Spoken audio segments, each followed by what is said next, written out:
है आप लोगों का। आज हम लोग क्लास 10th का एक्सरसाइज 12.1 का क्वेश्चन नंबर 4 को देखेंगे। क्वेश्चन कहता है किसी कार के प्रत्येक पहिए का व्यास 80 सेंटीमीटर।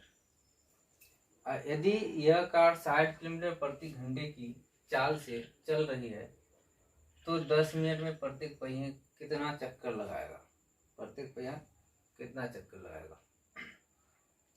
तो इस क्वेश्चन को सॉल्व करने के लिए देखेंगे। ये मान लीजिए कार का एक चक्का है, पहिया, ये कार का पहिया है और इस पहिए का जो व्यास दिया हुआ है कितना दिया हुआ है, 80 सेंटीमीटर दिया हुआ है।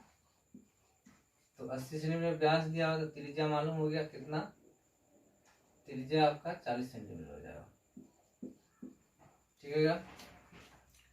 तो ये जो दूरी तय कर रहा है 66 किलोमीटर एक घंटा में, एक घंटा में कितना किलोमीटर दूरी तय करता है, 66 किलोमीटर दूरी मालूम है और चक्के की लंबाई मालूम होगा तो चक्करों की संख्या मालूम हो जाएगा। यानी ये जो चक्का है, चक्का का परिधि अगर मालूम हो जाता है तो चक्करों की संख्या मालूम होगा। देखिए कैसे, मान लीजिए एक दूरी है आपका, ये एक सड़क है आपका, मान लीजिए ये सड़क है 50 मीटर का और एक साइकिल का चक्का ले लीजिए आप। साइकिल का चक्का, मान लीजिए साइकिल का चक्का है और इसकी कुछ लंबाई मान लेते हैं कि 10 मीटर इसकी लंबाई, यानी कि परिधि जो है इसका 10 मीटर है। तो ये चक्का जो है 50 मीटर की दूरी तय करने में कितना चक्कर में वो अपना 50 मीटर की दूरी पूरा कर लेगा। ये चक्का 10 मीटर परिधि वाला चक्का 50 मीटर की दूरी तय करने में कितना चक्कर लगाएगी। तो मान लीजिए ये चक्का है ना, इसका व्यास 10 मीटर, सॉरी परिधि 10 मीटर है। तो इसको क्या करें, इसको काट दो और इसको इस प्रकार से काटो कि ये इसकी लंबाई इस तरह से हो जाए। तो ये मान लीजिए एक चक्कर में ये लंबाई इतना यहाँ से यहाँ तक किया, एक चक्कर की लंबाई जो है ये यहाँ से यहाँ तक किया। दूसरा चक्कर लगाया तो यहाँ से यहाँ तक, एक चक्कर में कितना 10 मीटर जा रहा, दूसरा में 20, तीसरा चक्कर में इसी तरह जाएगा 30 मीटर, चौथा में कितना गया 40 मीटर और पांचवा में कितना इस प्रकार से चला जाएगा 50 मीटर। तो यानी कि ये 50 मीटर की दूरी तय करने में 10 मीटर परिधि वाला। आज हम लोग क्लास 10th का एक्सरसाइज 12.1 का क्वेश्चन नंबर 4 को देखेंगे। क्वेश्चन कहता है किसी कार के प्रत्येक पहिए का व्यास 80 सेंटीमीटर। यदि यह कार 60 किलोमीटर प्रति घंटे की चाल से चल रही है तो 10 मिनट में प्रत्येक पहिए कितना चक्कर लगाएगा। प्रत्येक पहिया कितना चक्कर लगाएगा। तो इस क्वेश्चन को सॉल्व करने के लिए देखेंगे। ये मान लीजिए कार का एक चक्का है, पहिया, ये कार का पहिया है और इस पहिए का जो व्यास दिया हुआ है कितना दिया हुआ है, 80 सेंटीमीटर दिया हुआ है। तो 80 सेंटीमीटर व्यास दिया हुआ तो त्रिज्या मालूम हो गया कितना, त्रिज्या आपका 40 सेंटीमीटर हो जाएगा। ठीक है। तो ये जो दूरी तय कर रहा है 66 किलोमीटर एक घंटा में, एक घंटा में कितना किलोमीटर दूरी तय करता है, 66 किलोमीटर दूरी मालूम है और चक्के की लंबाई मालूम होगा तो चक्करों की संख्या मालूम हो जाएगा। यानी ये जो चक्का है, चक्का का परिधि अगर मालूम हो जाता है तो चक्करों की संख्या मालूम होगा। देखिए कैसे, मान लीजिए एक दूरी है आपका, ये एक सड़क है आपका, मान लीजिए ये सड़क है 50 मीटर का और एक साइकिल का चक्का ले लीजिए आप। साइकिल का चक्का, मान लीजिए साइकिल का चक्का है और इसकी कुछ लंबाई मान लेते हैं कि 10 मीटर इसकी लंबाई, यानी कि परिधि जो है इसका 10 मीटर है। तो ये चक्का जो है 50 मीटर की दूरी तय करने में कितना चक्कर में वो अपना 50 मीटर की दूरी पूरा कर लेगा। ये चक्का 10 मीटर परिधि वाला चक्का 50 मीटर की दूरी तय करने में कितना चक्कर लगाएगी। तो मान लीजिए ये चक्का है ना, इसका व्यास 10 मीटर, सॉरी परिधि 10 मीटर है, तो इसको क्या करें, इसको काट दो और इसको इस प्रकार से काटो कि ये इसकी लंबाई इस तरह से हो जाए। तो ये मान लीजिए एक चक्कर में ये लंबाई इतना यहाँ से यहाँ तक किया, एक चक्कर की लंबाई जो है ये यहाँ से यहाँ तक गया। दूसरा चक्कर लगाया तो यहाँ से यहाँ तक, एक चक्कर में कितना 10 मीटर जाएगा, दूसरा में 20, तीसरा चक्कर में इसी तरह जाएगा 30 मीटर, चौथा में कितना गया 40 मीटर, और पांचवा में कितना इस प्रकार से चला जाएगा 50 मीटर।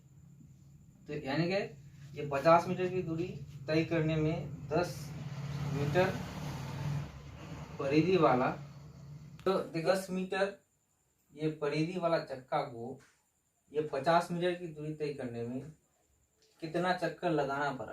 तो एक चक्कर लगाया इतना चला, दूसरा में इतना, तीसरा में इतना, चौथा में इतना, पांचवा में पूरा कर लिया। तो 5 चक्कर लगाया तो 50 मीटर की दूरी तय कर लिया। मतलब एक चक्कर में 10 मीटर तो 5 चक्कर में 50 मीटर की दूरी तय कर, स्वाभाविक है। तो ये चक्करों की संख्या जो निकाले, चक्करों की संख्या, तो चक्कर जो निकाले क्या किए, दूरी से अगर ये परिधि, चक्के का परिधि को भाग दे देंगे तो मेरा चक्करों की संख्या निकल जाएगा। जैसे दूरी कितना 50 मीटर है और चक्करों की संख्या कितना, चक्के की परिधि कितना 10, काट देंगे तो 5 चक्कर हो जाएगा। से समझ में आता है कि ये जो 50 मीटर की दूरी एक चक्का तय किया जिसकी परिधि 10 मीटर है, तो वो 5 चक्कर में तय कर लिया। तो इस चक्कर को निकालने के लिए क्या किए, चक्कर को निकालने के लिए ये जो दूरी है, टोटल सड़क की दूरी को ये चक्के की परिधि से क्या कर दिए, भाग कर दिए, तो चक्करों की संख्या निकल गया। तो ये क्वेश्चन क्या कहता है, यहाँ प्रत्येक पहिए का व्यास 80 सेंटीमीटर है, तो पहिए की परिधि निकाल लेंगे। अब उसके बाद ये चक्का जो है यहाँ पर 1 किलोमीटर 66 किलोमीटर प्रति घंटा की चाल से चल रहा है, मतलब 1 घंटा में 66 किलोमीटर की दूरी तय करता है। तो वो 10 मिनट में कितना चक्कर लगाएगा। तो 10 मिनट में चक्कर लगाने के सबसे पहले हम क्या करेंगे, 1 घंटा में 66 किलोमीटर मतलब क्या, 1 घंटा में 60 मिनट होता है। तो लिखेंगे क्योंकि 60 मिनट में ठीक है पहिए द्वारा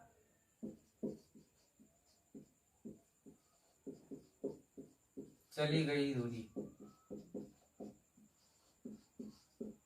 कितना है 66 किलोमीटर, मतलब 1 घंटा में चक्का 66 किलोमीटर चलता है। तो वो 1 मिनट में कितना चलेगा, 1 मिनट में कितना चलेगा 66/60 किलोमीटर चलेगा। मतलब अधिक से कम में आएंगे तो भागा कर देंगे, ठीक है। अब फिर यहाँ 10 मिनट में निकाल लेंगे, 10 मिनट में कितना चक्कर ये जो है चलेगा दूरी। तो 10 मिनट में निकाल लेते हैं 66/60 गुना 10, 66/60 गुना 10, काट देते हैं इसको, ये काट दिया, 11 6 66, मतलब 11 किलोमीटर की दूरी 10 मिनट में वो चलती है। 10 मिनट में कितना चला, 11 जो है किलोमीटर की दूरी तय किया। तो इसको क्योंकि हमको किलोमीटर में है, आप सेंटीमीटर में ये डायमीटर है, इसलिए हमको इसको भी सेंटीमीटर में चेंज कर लेते हैं। देख लीजिए 11 किलोमीटर को सेंटीमीटर में चेंज करने से पहले क्या करेंगे, मीटर में चेंज करेंगे तो 1000 से गुना कर देंगे, उसके बाद सेंटीमीटर में चेंज करने के लिए 100 से गुना कर देंगे, कितना हो जाएगा 11,000, और उसके बाद डबल जीरो बढ़ा दिए कितना 11 लाख हो जाएगा सेंटीमीटर। तो ये 10 मिनट में ये चक्का चल रहा है कितना 11,000 सेंटीमीटर चल रहा है, ठीक है क्या। अब हमको जो है इसकी परिधि निकाल लेना है। हमारा दूरी मालूम हो गया, टोटल दूरी कितना है आपका 11,000 सेंटीमीटर। चक्के का परिधि जो हो जाएगा कितना हो जाएगा उसको निकाल लेते हैं, तथा पहिए की परिधि क्या हो जाएगा 2πr। तो परिधि का फॉर्मूला 2πr आता है, 2 गुना पाई, पाई का मान कितना 22/7 गुना r, त्रिज्या कितना है ये 40 सेंटीमीटर, 40 से गुना कर दिए, 22×44 गुना 4, 4×16 6, 4×16 1760/7 सेंटीमीटर, ये सेंटीमीटर में है। तो मैंने क्या बताया कि चक्करों की अगर संख्या निकालना, चक्कर की संख्या मांग रहा है, तो चक्कर की संख्या निकालने के लिए क्या करेंगे, टोटल दूरी जो जितना है, टोटल दूरी में पहिए का जो परिधि है उससे भाग देंगे। तो मेरा टोटल दूरी कितना, इतना है, और पहिए का परिधि इतना है, तो क्या करेंगे, अब चक्करों की संख्या निकालने के लिए चक्करों की संख्या क्या हो जाएगा, कुल दूरी बटा परिधि। कुल दूरी कितना है, 11 लाख बटे परिधि कितना है आपका, ये निकला है परिधि 1760/7। चलिए इसको क्या कर देंगे, 11 लाख हो जाएगा, उसके बाद गुना 7 ऊपर हो जाएगा बटे 1760। काट देते हैं इसको और इसको 11 से काटते हैं, 11 का 11 और यहाँ 6 66, 11 6 66, ये 11 का 11 हो गया। उसके बाद जितना जीरो है लिख देते हैं यहाँ पर, इतना हो गया। फिर काट देते हैं इसको 4 से, 4 चौका 16 और इसको काट दीजिए, 4 दूना 8, 2 4 5 20 और डबल 0। फिर इसको काट दो 4 से, 4 छक्के 24। अच्छा उसके बाद 1, 4 दूना 8, 2 4 5 20, 625 क्या आ गया आपका, 625 गुना 7 गुना कर देंगे, 7 5 35 का 5, 7 9 14 और 3 17, हासिल 1, 7 6 42 और 1 43, 4375 चक्कर लगाएगा, 4375 चक्कर लगाएगा। ठीक है क्या, 10 मिनट में कितना, प्रत्येक पहिया कितना चक्कर लगाएगा, तो 10 मिनट में 4375 चक्कर लगाएगा। ठीक है, कॉन्सेप्ट आपका यही है कि दूरी से क्या करेंगे, परिधि को भाग दे देंगे, चक्करों की संख्या निकल जाएगा। जितना दूरी है और पहिए का अगर परिधि मालूम है तो भाग देंगे दूरी को परिधि से, चक्कर की संख्या निकल जाएगा। इस प्रकार से हम इस क्वेश्चन को सॉल्व करेंगे। और अगला क्वेश्चन देखते हैं। चलिए अगला क्वेश्चन देखते हैं, 5 नंबर क्वेश्चन। क्वेश्चन कहता है एक वृत्त, यदि एक वृत्त का परिमाप और क्षेत्रफल संख्यात्मक रूप से बराबर है तो उस वृत्त की त्रिज्या ज्ञात कीजिए। ठीक है, संख्यात्मक रूप से दोनों बराबर है, मतलब परिमाप भी वृत्त का बराबर है और क्षेत्रफल भी बराबर है। एक वृत्त का, मान लीजिए ये वृत्त है, ये इस वृत्त का जो परिमाप है, ये परिमाप भी बराबर, ये मतलब परिमाप जो है और क्षेत्रफल जो है दोनों क्या है, परिमाप और क्षेत्रफल दोनों बराबर है। तो परिमाप अगर मान लीजिए आपका 10 सेंटीमीटर है तो क्षेत्रफल भी 10 सेंटीमीटर, ये कहता है संख्यात्मक रूप से क्या है, बराबर है। क्षेत्रफल तो सेंटीमीटर स्क्वायर होता है, लेकिन इससे कोई मतलब नहीं, ये संख्यात्मक मान जो है क्या है, दोनों बराबर। ठीक है क्या, तो देखते हैं कैसे इसको सोल्व करना है। इसको सोल्व करेंगे क्या, वृत्त का परिमाप बराबर है किसका, वृत्त के क्षेत्रफल का। ठीक है क्या, तो वृत्त का परिमाप का फॉर्मूला 2πr होता है और क्षेत्रफल का फॉर्मूला क्या होता है, πr² होता है। और ये जो है पाई और पाई कैंसिल हो जाएगा और यहाँ पर 2r बराबर r² को 2 बार गुना करके r इंटू आर, एक r कैंसिल आउट हो जाएगा, तो 2 बराबर क्या r हो गया, 2 बराबर r हो गया, तो इसीलिए क्या हो जाएगा, r = 2 यूनिट यानी 2 मात्रक हो जाएगा। मतलब ये इसकी त्रिज्या होगी क्या हो जाएगी, 2। ठीक है क्या, तो इस प्रकार से इस क्वेश्चन को सोल्व करेंगे। तो थैंक्स फॉर वॉचिंग।